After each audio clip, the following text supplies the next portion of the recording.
New Zealand T20 review. SRH కంటే ముందు ఇండియాని 300 కొట్టేలా ఉంది. పక్కా కొడతది రాసిపెట్టుకోండి. న్యూజిలాండ్ వచ్చేసరికి 20 ఓవర్స్ కంప్లీట్ అయ్యేసరికి 153 ఫర్ 9. సో అందులో ఒక్క బ్యాట్స్మెన్ స్ట్రైక్ రేట్ కూడా 200+ లేదు. అలాంటిది అంత కష్టపడిన న్యూజిలాండ్ బ్యాట్స్మెన్స్ ఇండియా చూసుకుంటే 10 ఓవర్స్కే ఖతం. So 10 ఓవర్స్కి 155 for 2. వీరబాదుడు వాడారు, కుక్కను కొట్టినట్టు కొట్టారు, చితక్ కొట్టారు. ఎంత చెప్పినా తక్కువే. సో న్యూజిలాండ్ చాలా మిస్టేక్స్ చేసింది. మిస్టేక్స్ గురించి ఇన్ డీటెయిల్గా మాట్లాడుకున్నాం. అలాగే సో మచ్ పాజిటివ్ ఉంది ఈ మ్యాచ్లో. అన్ని ఇన్ డీటెయిల్గా డిస్కస్ చేద్దాం. Let's get started. Hi guys, welcome back to man of cricket. ఎవరైతే ఛానల్ ఫస్ట్ టైం చూస్తున్నారో లైక్ కొట్టి సబ్స్క్రైబ్ చేయండి, అంతే సింపుల్. సో ఇండియా చూసుకుంటే టాస్ గెలిచింది. అండ్ ఇండియాలో చూసుకుంటే ఫ్యూ చేంజెస్ ఉన్నాయి. ఏంటంటే జస్ప్రీత్ బుమ్రా బ్యాక్ వచ్చాడు, అలాగే హర్షదీప్ సింగ్ ప్లేస్లో, అండ్ అలాగే వరుణ్ చక్రవర్తి ప్లేస్లో రవి బిష్నాయ్ వచ్చారు. లైక్ టీమిండియా వచ్చేసరికి రొటేషనల్ పాలసీ జస్ట్ చెకింగ్ చేస్తున్నారు. So that was good. Like మనకి ఎందుకంటే సిరీస్ అనేది ఇది వచ్చేసరికి మనకు T20 వరల్డ్ కప్కు ఫైనల్ ఆప్షన్. సో ప్రతిదీ చెక్ చేయాలి, ప్రతిదీ టెస్ట్ చేయాలి. సో రవి బిష్నాయ్ అనేది ఎన్సీఎల్ వరల్డ్ కప్ స్క్వాడ్లో లేడు, but once Washington Sundar injury అయిన తర్వాత so Ravi Bishnoi might be preferable, might be coming to world cup as well. So 1 or 2 games ఇవ్వడం కూడా మంచిది.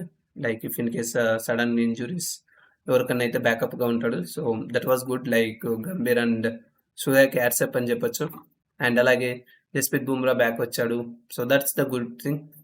అండ్ ఇండియా చూసుకుంటే టాస్ గెలిచారు అండ్ చేజింగ్ చేసుకున్నారు. So that was the very good thing. And యాక్చువల్గా it was very good. But యాక్చువల్గా మనం ప్రివ్యూలో ఏం మాట్లాడుకున్నాం, సో ఏదైతే టీం ఫస్ట్ చేస్తుందో వాళ్ళు మ్యాక్సిమం 200+ చేయాలి. డ్యూ ఫ్యాక్టర్ ఉంటుంది కాబట్టి చేజింగ్ చాలా ఇష్టం. అలాగే వన్స్ పవర్ ప్లేలో సెట్ అయితే తర్వాత రన్స్ చేయడం చాలా అంటే చాలా ఈజీ అని చెప్పారు. బట్ న్యూజిలాండ్ వచ్చేసరికి they did the mistake. Like first over చూసుకుంటే హర్షిత్ రాణా బౌలింగ్ వేశాడు. హర్షిత్ రాణా ఓవర్లో డెవాన్ కాన్వే వచ్చేసరికి అవుట్ అయిపోయాడు. సో డెవాన్ కాన్వే హర్షిత్ రాణాకు అవుట్ అవ్వడం ఇది సెకండ్ టైం. అలాగే నెక్స్ట్ చూసుకుంటే రచిన్ రవీంద్ర వచ్చేసరికి హార్దిక్ పాండ్యా బౌలింగ్లో అవుట్ అయ్యాడు. సో రచిన్ రవీంద్ర కూడా హార్దిక్ పాండ్యాకి అవుట్ అవ్వడం ఇది థర్డ్ టైం. అండ్ అలాగే నెక్స్ట్ చూసుకుంటే బూమ్రా పవర్ ప్లేలో లాస్ట్ ఓవర్ వచ్చి రాగానే టిమ్ సీపర్ట్ను క్లీన్ బౌల్ చేశాడు. Terrific ball. సో ఫస్ట్ 6 ఓవర్లలో మనం ఏం మాట్లాడుకున్నాం, కొంచెం పర్లేదు 45 to 50 రన్ చేసిన 1 or 2 వికెట్స్ కంటే ఎక్కువ లాస్ అవ్వకూడదు. సో ఏదైతే బ్యాట్మెన్ సెట్ అవుతాడో వాళ్ళు స్కోర్ చేసే అవకాశం చాలా ఈజీగా ఉంటుంది. But New Zealand did the mistake. Like చాలా కష్టపడ్డారు. So first power play complete అయ్యేసరికి 36 for 3. So first power play complete అయిన తర్వాత యాక్చువల్లీ ఏదైతే చాప్మ్యాన్ అండ్ గ్లెన్ ఫిలిక్స్ మధ్య పార్ట్నర్షిప్ కొంచెం better. Like if in case not the better అని చెప్పొచ్చు, సారీ ఫుల్లీ బెటర్ అని చెప్పలేం. బట్ లైక్ అక్కడి కండిషన్స్ చూసుకుంటే కొంచెం బెటర్. లైక్ వాళ్ళిద్దరు మంచిగా ఆడారు.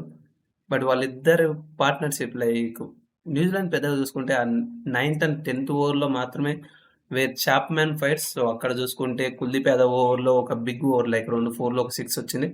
అలాగే శివం దుబే ఓవర్లో 13 రన్స్ వచ్చాయి. అంతే, ఇంకా తర్వాత నుంచి ఉస్కాకి. సో న్యూజిలాండ్ వచ్చేసరికి గేమ్లోకి ఇంప్రూవ్మెంట్ అవుతున్న టైంలో రవి బిష్నాయ్ వచ్చాడు. సో రవి బిష్నాయ్ వచ్చేసరికి క్రూషియల్ వికెట్ తీశాడు. రవి బిష్నాయ్ వచ్చేసరికి చాప్మ్యాన్ అవుట్ చేశాడు. అండ్ అలాగే చూసుకుంటే గ్లెన్ ఫిలిప్స్ కూడా అవుట్ అయ్యాడు. న్యూజిలాండ్ లైక్ దాని తర్వాత నోవేర్ లైక్ వాళ్ళు అనేది అసలు గేమ్లోకే రాలేదు. సో వచ్చిన బ్యాట్మెన్ వచ్చినట్టు అవుట్ అయిపోతూనే ఉన్నారు. ఏ బ్యాట్మెన్ లైక్ తర్వాత ఈవెన్ గ్లెన్ ఫిలిప్స్ కూడా చాలా స్లో నాకు ఆడాడు. చూసుకుంటే లైక్ 48 రన్స్ చేశాడు. But it's like scratch innings అని చెప్పొచ్చు. ఎందుకంటే గ్లెన్ ఫిలిప్స్ లైక్ బేసికల్గానే టాప్ బ్యాటర్, అంటే మంచిగా ఆడే బ్యాట్మెన్. సో అలాంటి బ్యాట్మెన్ నుంచి మంచి ఇన్ ద సెన్స్ అగ్రెసివ్గా ఆడే బ్యాట్మెన్. బట్ అలాంటి బ్యాట్మెన్ కూడా వేరాజ్ like it consider as a batting paradise Guwahati. So అక్కడ చూసుకుంటే 120 స్ట్రైక్ రేట్తో ఆడాడు, 40 balls 48. సో తను వచ్చేసరికి కూడా బిష్నాయ్ బౌలింగ్లో అవుట్ అయ్యాడు. సో బిష్నాయ్ వచ్చేసరికి లైక్ వీళ్ళిద్దరిని సెట్ అయిన బ్యాట్మెన్స్ని అవుట్ చేశారు. So that was very positive thing. And ఆ తర్వాత వచ్చిన డార్లీ మిచెల్ ఏదో ఆడడానికి ట్రై చేశాడు. సో, తను కూడా వచ్చేసరికి హార్దిక్ పాండ్యా బౌలింగ్‌లో ఔట్ అయిపోయాడు. And Mitchell Santner was performed very well అని చెప్పొచ్చు. లైక్ టాప్ 6లో కంటే Mitchell was the only one batsman who played 150 plus strike rate. So, Mitchell చూసుకుంటే 17 బాల్స్‌కు 27 కొట్టాడు. సో, మిచెల్ వచ్చేసరికి బుమ్రా బౌలింగ్‌లో ఔట్ అయ్యాడు. ఆ తర్వాత నోవేర్ లైక్ న్యూజిలాండ్ నుంచి చూసుకుంటే దే డిడ్ లైక్ బ్యాటింగ్‌లో వచ్చేసరికి అట్టర్ ఫ్లాప్ అయ్యారు. అండ్ టీమిండియాకి వచ్చేసరికి బౌలింగ్‌లో హర్షిత్ రాణా ఒక వికెట్ తీశాడు. అలాగే Hardik Pandya 2 wickets and Ravi Bishnoi 2 wickets and Jasprit Bumrah 3 wickets. So, Kuldeep యాదవ్‌కు అలాగే శివం దుబేకి వికెట్స్ రాలేదు. బట్ రాకపోయినా పర్లేదు. సో, ఏదైతే బ్యాటింగ్ పారడైజ్ ఉందో అలాంటి పిచ్‌లో 150 లైక్ 153కి ఆల్ చేశారు. So, that was phenomenal. When it comes to India batting. So, first ball వచ్చి రాగానే సూర్యకుమార్ ఎవరు సంజు శాంసన్ అవుట్. అయిపోయింది ఇంకా ఖతం. సంజు శాంసన్ ప్లేయింగ్ 11లో ఉండడు నెక్స్ట్ మ్యాచ్ నుంచి. సో, ఇషాన్ కిషన్ వచ్చేసరికి రీప్లేస్ అయ్యాడు. సో, సంజు శాంసన్‌కు ప్రాపర్ మంచి ఇది వచ్చేసరికి final match. So, Sanju Samson వచ్చేసరికి ఎక్కడైనా ఎప్పుడు ఛాన్స్ ఇచ్చినా కంటిన్యూయస్‌గా ఫెయిల్ అయితాడు. Like 1 not like let's say if you are considering 10 matches ఆడితే అందులో 2-3 మ్యాచెస్ బిగ్ ఇన్నింగ్స్ ఆడతాడు. రిమైనింగ్ అంతా ఫెయిల్ అయితూనే ఉంటాడు. Sorry. That's been a while. So, same case అనేది ప్రతిసారి హ్యాపెన్ అవుతూనే ఉంది. సో, ఇప్పుడు చూసుకుంటే ఇషాన్ కిషన్ వచ్చేసరికి వేరే లెవెల్‌లో ఆడుతున్నాడు. అండ్ కరెంట్ ఫార్మ్ చూసుకున్న అద్భుతంగా ఉంది. And team atmosphere, batting style so, Ishan కిషన్‌కు పర్ఫెక్ట్ సెట్ కాబట్టి నెక్స్ట్ మ్యాచ్ నుంచి సంజు శాంసన్ అనేది కూర్చుంటాడు. ఇషాన్ కిషన్ ఓపెన్ ఇన్నింగ్స్ చేస్తాడు. So, that's the sure. So, Sanju Samson వచ్చేసరికి ఫస్ట్ బాల్ ఔట్ అయ్యాడు. ఇషాన్ కిషన్ చూసుకుంటే వచ్చి రాగానే bang bang. So, Ishan Kishan వచ్చే ఓ 2 సిక్స్‌లు కొట్టాడు. అలాగే ఒక 4 కొట్టాడు. సో, ఫస్ట్ ఓవర్ చూసుకుంటే ఒక వికెట్ లూజ్ అయినా 16 ఫర్ 1. సో, ఇషాన్ కిషన్ ఆ టెంపర్‌మెంట్ ఉంది. So, that was good. And next చూసుకుంటే జాకబ్ దఫీ బౌలింగ్‌లో అభిషేక్ శర్మ రెచ్చిపోయాడు. సో, లాస్ట్ మ్యాచ్ చూసుకుంటే జాకబ్ దఫీ బౌలింగ్‌లో అభిషేక్ శర్మ వచ్చేసరికి గోల్డెన్ డక్ అయ్యాడు. బట్ ఈ మ్యాచ్‌లో చూసుకుంటే అభిషేక్ శర్మ ఒక 6, ఒక 4 కొట్టాడు. అలాగే ఇషాన్ కిషన్ ఒక 4 కొట్టాడు. సో, జాకబ్ బౌలింగ్‌లో కూడా 16 వచ్చాయి. 32 ఫర్ 2 ఓవర్స్ కంప్లీట్ అయ్యేసరికి 32 ఫర్ 1. అండ్ థర్డ్ ఓవర్ వచ్చేసరికి Kyle Jamieson. This the again mistake like New Zealand అనేది లైక్ మిస్టేక్స్ లైక్ అలా అని చెప్పలేం కానీ బట్ లాస్ట్ మ్యాచ్ కూడా లైక్ ఇనిషియల్ వికెట్స్ వచ్చిన వెంటనే లైక్ శాంట్నర్ వచ్చేసరికి బేసిక్గా మ్యాట్ హెన్రీతో బౌలింగ్ వేయాల్సింది కొత్త బౌలర్ని చేస్తున్నాడు. సో, లాస్ట్ మ్యాచ్ చూసుకుంటే జాక్ ఫోల్స్ బౌలింగ్లో 25 రన్స్ వచ్చాయి పవర్ ప్లేలో. అలాగే జాక్ ఫోల్స్ వచ్చిన వెంటనే లైక్ ఇషాన్ కిషన్కి మూమెంట్ వచ్చింది. బట్ ఈ మ్యాచ్లో కూడా సేమ్ లైక్ కైల్ జెమిసన్ వచ్చాడు. సో, తను కూడా ఎక్స్పెన్సివ్గా ప్రూవ్ అయ్యాడు.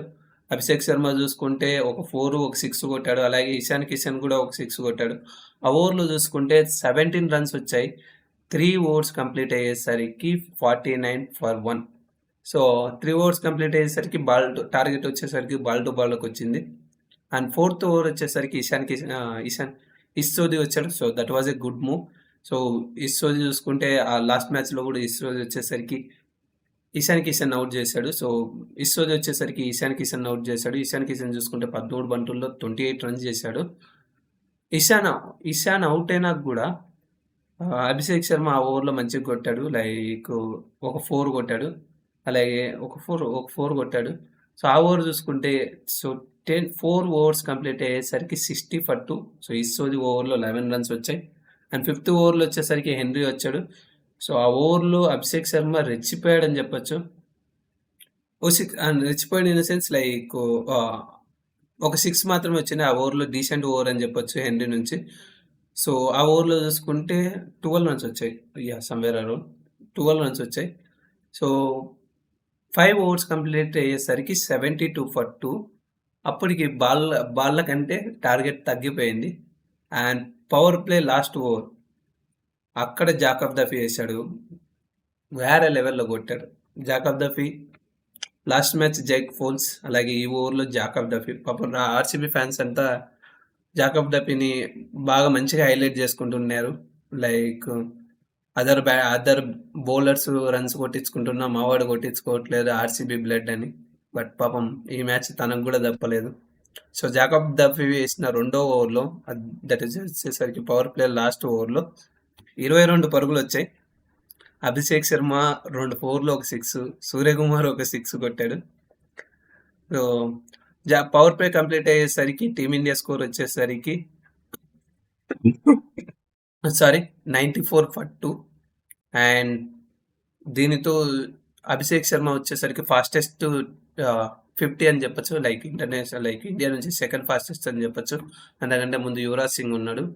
అభిషేక్ శర్మ చూసుకుంటే 14 బాల్ 50, 14 బాల్స్కు 51 కొట్టాడు. సో టెరిఫిక్ సావగొట్టాడు. 10 ఓవర్స్ పవర్ ప్లే కంప్లీట్ అయ్యేసరికి టీమిండియా స్కోర్ వచ్చేసరికి 94 for 2. అండ్ జాకబ్ డబీ చూసుకుంటే ఆ ఓవర్లో 22 రన్స్ ఇచ్చాడు. అండ్ పవర్ ప్లే తర్వాత శాంట్నర్ వచ్చాడు. శాంట్నర్ వచ్చిన ఓవర్లో అభిషేక్ శర్మ అలాగే Suryakumar Yadav each one like ఒక్కొక్క బౌండరీ కొట్టారు. సో 7 ఓవర్స్ కంప్లీట్ అయ్యేసరికి 105 for 2. 8 ఓవర్లో సూర్యకుమార్ యాదవ్ వచ్చేసరికి 2 4లు, అలాగే అభిషేక్ శర్మ ఒక 6 కొట్టాడు. అక్కడ చూసుకుంటే ఆ ఓవర్లో చూసుకునేసరికి లైక్ జస్ట్ కొంచెం తక్కువ వచ్చాయి. సో 8 ఓవర్లు కంప్లీట్ అయ్యేసరికి 112 for 2. అండ్ 9th ఓవర్ చూసుకుంటే ఇక్కడ సూర్యకుమార్ వచ్చేసరికి రెచ్చిపోయాడు. లైక్ సూర్యకుమార్ యాదవ్ మంచిగా కొట్టాడు ఆ ఓవర్లో. సో 9 ఓవర్స్ కంప్లీట్ అయ్యేసరికి టీమిండియా స్కోర్ వచ్చేసరికి 139 for 2. లాస్ట్ ఓవర్ చూసుకుంటే గ్లెన్ ఫిలిప్స్ వచ్చాడు. గ్లెన్ ఫిలిప్స్ బౌలింగ్లో సావగొట్టాడు సూర్యకుమార్ యాదవ్. 16 రన్స్ వచ్చాయి. సో దానితో టీమిండియా వచ్చేసరికి 10 ఓవర్లు 60 బాల్లు ఉండగానే 154. వాట్ వేసే లైక్ సూర్యకుమార్ యాదవ్ అంతకుముందు లైక్ ఫామ్లో లేడు. సో అలాంటిది ఇప్పుడు back to back 50s like last match 50, అలాగే ఈ మ్యాచ్ 50. సంజు శాంసన్ నుంచి చూసుకుంటే ఫెయిల్యూర్స్ వచ్చాయి. సో నెక్స్ట్ మ్యాచ్ నుంచి ఇషాన్ కిషన్ అనేది డ్రాప్ అవుతాడు. ఇషాన్ కిషన్ అనేది ప్లే చేస్తాడు. ఇషాన్ కిషన్ నుంచి చూసుకుంటే లైక్ లాస్ట్ మ్యాచ్ వేరే లెవెల్లో ఆడాడు. సో అదే ఫామ్ అనేది ఈ మ్యాచ్ కంటిన్యూ చేశాడు. సో టాప్ 3 వేరే లెవెల్. సో ఇప్పుడు ఏదైతే ప్లేయింగ్ లెవెల్లో ఉందో లైక్ నెక్స్ట్ మ్యాచ్ నుంచి ఇషాన్ కిషన్ రెప్లికేట్ అవుతాడు. అలాగే Tilak Varma number 3 and number 4లో వస్తాడు. So Tilak Varma number 4 and 5లో శివం దుబే, 6లో హార్దిక్ పాండ్యా, 7లో రింకు సింగ్, 8లో అక్షర్ పటేల్. ఆ బ్యాటింగ్ ఏందిరా 300 కేక్ వాక్. సో అది కాక ఈ వరల్డ్ కప్లో పిల్ల జట్లు తగులుతాయి ఒకటి, లైక్ యుఎస్ఏ అట్లాంటి టీంలు. సో ఆ పిల్ల జట్లతో అయినా ఈజీగా స్కోర్ వస్తుంది. So 300 on the cards for India. 300 sun risers కంటే ముందే ఇండియా కొట్టబోతుంది. అది పక్క ఈ వరల్డ్ కప్లో కొట్టేస్తారు, లేదంటే ఈ సిరీస్లో ఇంకా 2 మ్యాచెస్ ఉన్నాయి, ఆ 2 మ్యాచెస్లో కొడతారు. సో ఇండియా చూసుకుంటే మూమెంటం అనేది అద్దిరిపోయింది. ఈ మూమెంటం ఇలాగే ఉంటే third title loading. So T20 world కప్లో థర్డ్ టైటిల్ లోడింగ్ అని చెప్పొచ్చు. సో సూర్యకుమార్ యాదవ్ కెప్టెన్సీ బాగుంది, టాక్టిక్స్ బాగున్నాయి. అండ్ ఇండియా సిరీస్లో వచ్చేసరికి T20స్లో డామినెన్స్ చూపిస్తుంది. ఏ సిరీస్ అయినా కంటిన్యూస్గా ఇండియా వచ్చేసరికి ఓన్ అవుతూనే ఉన్నారు. వేరే లెవెల్లో ఉంది. So India congratulations. Like performance ఇలాగే కంటిన్యూ అవ్వాలి. ప్రతి డిపార్ట్మెంట్లోనూ they are on the top. Let's see world కప్లో ఇదే మూమెంటం కంటిన్యూ అవ్వాలి. సో ఇదే మూమెంటం కంటిన్యూ అయితే ఇండియా అన్డిఫిటెడ్గా లాస్ట్ టైం 2024లో ఎలా చేసిందో ఇప్పుడు కూడా అలాగే చేయబోతుంది. That's all from this video. So మీ ఫేవరెట్ మూమెంట్ ఏంటి ఈ మ్యాచ్లో? అండ్ అలాగే సంజు శాంసన్ డ్రాప్ చేయడం నెక్స్ట్ మ్యాచ్ నుంచి మీరేమంటారు? కరెక్ట్ పాయింట్ అంటారా, లేదంటే రాంగ్ పాయింట్ అనుకుంటారా? కింద కామెంట్ సెక్షన్లో మెన్షన్ చేయండి. ఎవరైతే ఈ వీడియో ఇప్పటి వరకు చూశారో thank you so much. You guys are truly amazing. మళ్ళీ వీడియోతో మళ్ళీ కలుద్దాం. Stay tune to man of cricket. Bye bye.